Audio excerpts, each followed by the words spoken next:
madalas nating nagagawa sa Diyos. Kaya naman, inanyayahan ko kayo makinig at dalhin ang bawat eksena ng kanilang pagdaraman. Sa kanilang interpretasyon ng angkalipik, tiyak na dadalhin tayo ng kanilang sigaw at mga makapangyarihan niya na isang mas malalim na pag-iisay sa ating buhay.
Chief,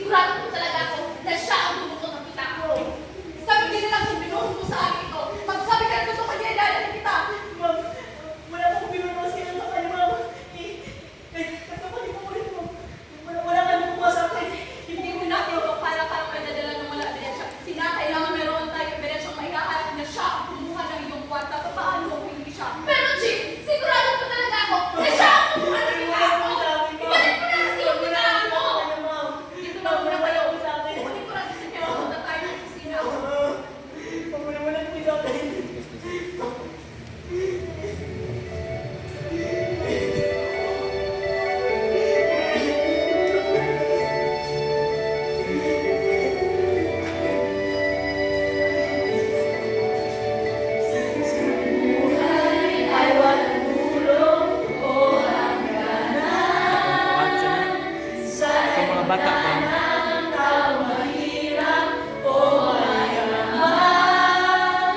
Marami na walang gamit.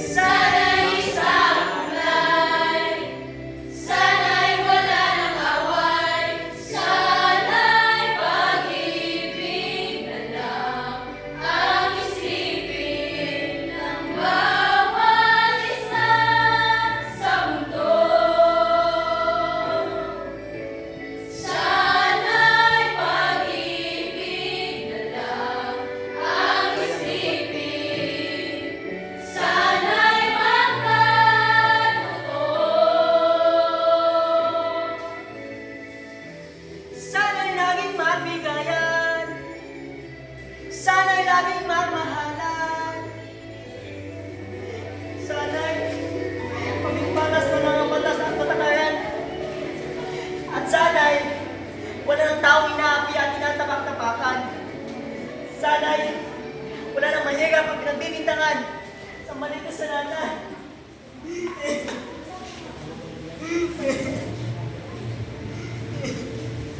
Tangina mo ba? Kaya pala dito ka lang pala? Asa na punta ako? Wala na ako dito sa kanungaling. Balik mo na nga yung punta ako? Wala naman kayo sa akin. Balik mo yan yung punta ako!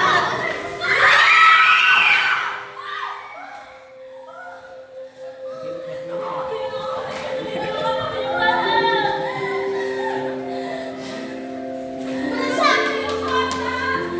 Wala siya! Pinagalan niya yung wala siya! Pinagalan dito!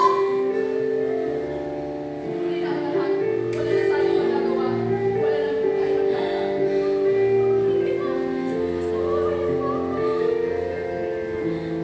wala na po tayong bata. Maaari ka naman sa susunod. Huwag kayong magbintang ng mga ebidensya.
Patawarin niyo po ako sa nagawa kong kasalanan. Hindi ko naman intensyon na mahiwasan at ang matatakan. Patawarin niyo po ako.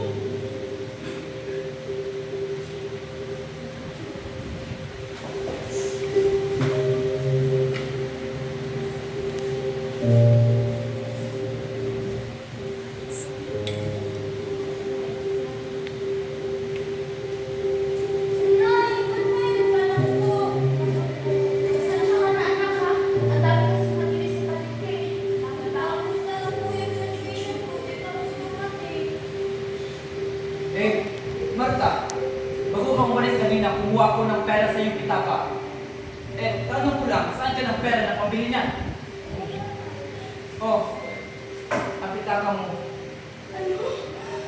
Bakit, Nay? Bakit ganito lang ang sinabi? Ano bang problema? Hindi sana ka lang batang mag-aral. Ano bang pinagsasabi mo, Ano Nay? nangyari?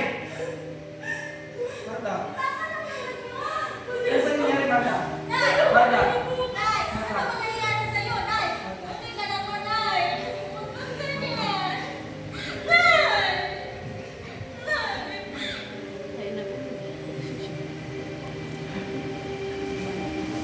Tayong mga tao, ganyan tayo, di ba?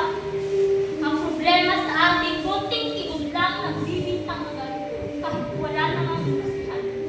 Nakala natin tama, ngunit minsan pala yung sala. At bago ba, sikapin palawakin muna ang isipan at maintindihan. Pakatatandaan, ating pakatatandaan na sa bawat buhay may kwentong kundi natin alam. Ang paghusga, tunay na kaibigan na salitan, may dalang kasinungalingan. Oo, kasinungalingan na maaaring maging dahilan minsan sa pagkasira ng buhay ni Inuman. At bago magparatang, naway alamin muna natin ang katotohanan. Munting kalupiman yan, munting kalupiman kung ituring natin, ngunit kasing lalim ng balon ang mensaheng ibig iparating na hindi kailanman malulunasan. Kaya, ang kawalan ng pasensya at galit, maging inggit, ay walang maidudulot, pawang